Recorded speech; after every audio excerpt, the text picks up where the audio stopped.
جو 10 لاکھ کے قریب پیسے لگا کے گئے ہیں انہوں نے فرض ادا کیا، ان کا مال کم نہیں ہوگا، اللہ تبارک و تعالیٰ ان کے رزق میں اور برکتیں ڈال دے گا۔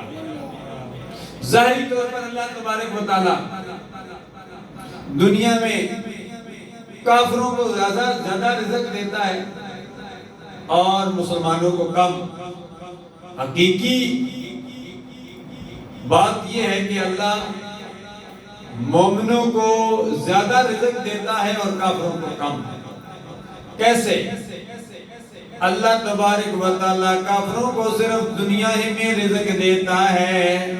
مولا علی مشکل کشا رضی اللہ تعالیٰ نے فرماتے ہیں رزق کی 313 اقسام ہیں۔